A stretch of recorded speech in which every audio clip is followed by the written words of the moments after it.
السلام علیکم، کیا حال ہے سب دوستوں کا؟ امید ہے ٹھیک ٹھاک ہوں گے۔ آج کی ہماری سٹوری کا ٹائٹل شادی، طلاق اور بچے۔ میاں بیوی میں طلاق کلامی ہوئی۔ کوئی گھریلو وجہ تھی جو ہر گھر میں ہر روز ہوتی رہتی ہے۔ دونوں کا ایک بیٹا بھی تھا۔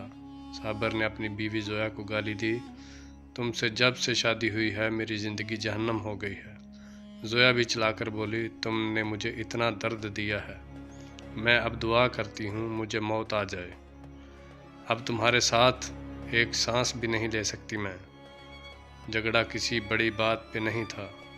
4 سال کا بیٹا ماں باپ کو جھگڑتے دیکھ رہا تھا۔ بیٹا بہت پریشان تھا، کبھی ماں کا ہاتھ پکڑتا تو کبھی باپ کا۔ باپ سے جب برداشت نہ ہوا تو اٹھایا ڈنڈا اور زویا کو مارنا شروع کر دیا۔ زویا چیخنے چلانے لگی۔ چیخوں کی آواز سن کر اہل محلہ آ گئے۔ انہوں نے آ کر زویا کو چھڑوایا۔ زویا کے سر سے خون بہہ رہا تھا۔ بیٹا ڈرا سہما دروازے کے پیچھے چھپا ہوا تھا۔ صابر نے چلا کر کہا، میں تم کو طلاق دیتا ہوں۔ 3 بار طلاق بولا اور زویا بیٹے کو لے کر میکے آ گئی۔ بیٹا تھا، اس کے دل میں ایک عجیب سا ڈر کر چکا تھا۔ جب وہ سب سے ڈرنے لگا تھا، 4 سال کا بیٹا وہ امی کی گود میں لیٹا ہوا تھا۔ امی کا دوپٹہ منہ پہ اوڑھے سو جاتا، ماں سے ایک پل کے لیے بھی جدا نہ ہوتا۔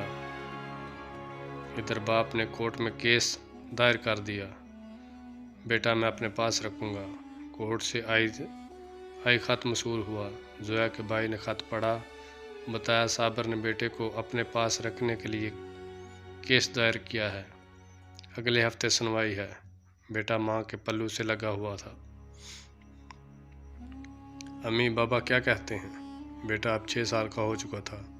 ماں نے بتایا، کچھ نہیں بیٹا، ماں باپ کو جدا ہوئے 2 سال گزر چکے تھے، لیکن بیٹا آج بھی جب وہ جھگڑا یاد کرتا تو وہ بخار میں مبتلا ہو جاتا تھا۔ پہلی سنوائی ہوئی۔ صابر کا وکیل کافی بڑا وکیل تھا۔ کیس صابر کے حق میں جا رہا تھا۔ زویا محسوس کر رہی تھی، میں بیٹا ہار جاؤں گی۔ زویا گھر آئی، بیٹا اذان۔ ماں سے کہنے لگا، ہم کیوں ابو کے پاس جاتے ہیں؟ وہاں ابو مجھے کہہ رہے تھے تیری ماما گندی ہے، اس کے پاس نہ رہو۔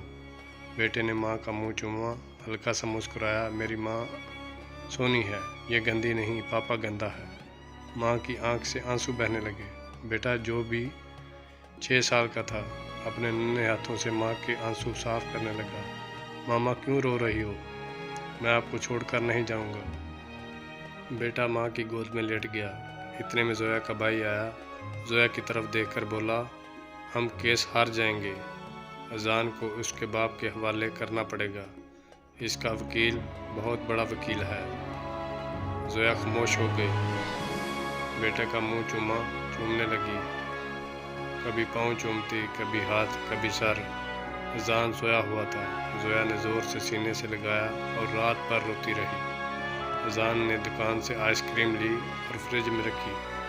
نانی سے کہنے لگا، نانو میں آ کر کھاؤں گا۔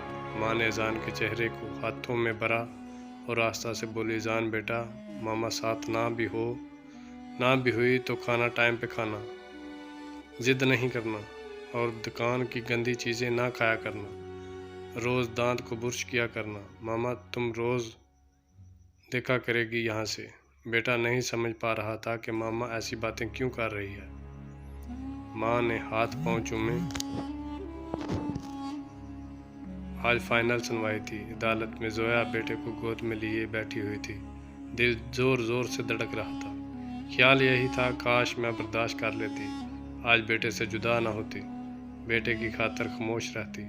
ادھر کارروائی شروع ہوئی۔ جج صاحب نے لکھا فیصلہ سنایا۔ تمام دلیل سننے کے بعد ہم اس نتیجے پہ پہنچے ہیں کہ بیٹا اپنے باپ کے ساتھ رہے گا۔ فیصلہ سنتے ہی ماں کا کلیجہ پھٹ گیا۔ ماں بے ہوش ہو کر گر گئی۔ باپ آگے بڑھا، بیٹے کو اٹھا لیا۔ بیٹا باپ کے پاس نہیں جانا چاہتا تھا۔ بیٹا چیخ چیخ کر رونے لگا، مجھے ماما پاس جانا ہے، مجھے ماما پاس جانا ہے، چھوڑو مجھے۔ زویا کو ہوش آیا، ننگے پاؤں دوڑتے ہوئے صابر کے پاس گئی، اس کے سامنے گھٹنے ٹیک کر بھیک مانگنے لگی۔ صرف ایک بار مجھے میرے بیٹے کو سینے سے لگا لینے دو۔ لیکن وکیل نے پولیس والے سے کہا، اس عورت کو ہٹاؤ یہاں سے۔ ماں بلک بلک کر رونے لگی، بیٹا تڑپ رہا تھا۔ وکیل مسکرا کر صابر سے کہنے لگا، مبارک ہو جناب، آپ کیس جیت چکے ہیں۔ صابر نے طے کردہ رقم وکیل کو دے دی۔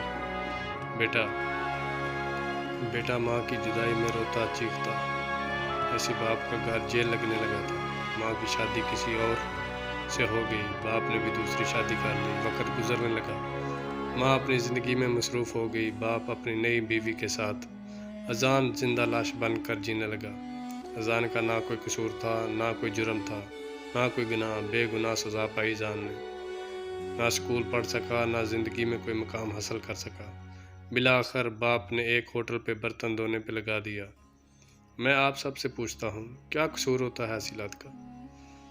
آپ میں اتنی برداشت نہیں ہوتی کہ ایک دوسرے کی غلطیوں کو معاف کر دیا جائے؟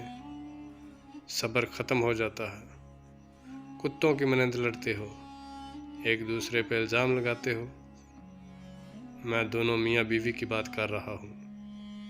تم دونوں کی نفرت تمہاری اولاد کو کھا جاتی ہے، اور یقین اس کو بھی قاتل کا نام دیتا ہے۔ پہلی شادی میں ایک دوسرے کی چھوٹی چھوٹی باتوں کو برداشت نہیں کرتے ہو، اور دوسری شادی میں بڑی سے بڑی بات پہ کمپرومائز کر لیتے ہو۔ نہ جانے آج بھی کتنے بچے ماں باپ کے زہر آلودہ نفرت پہ قربان ہو رہے ہیں، جو بے گناہ برباد کر دیے جائیں گے۔ کاش کہ یہ بات تیرے دل میں اتر جائے۔ اگر آپ دوستوں کو ہماری کہانیاں اچھی لگتی ہیں تو لائک کمنٹس کیا کریں۔ مزید ایسی ویڈیو دیکھنے کے لیے ہمارے چینل کو سبسکرائب کریں۔ اللہ حافظ، شکریہ۔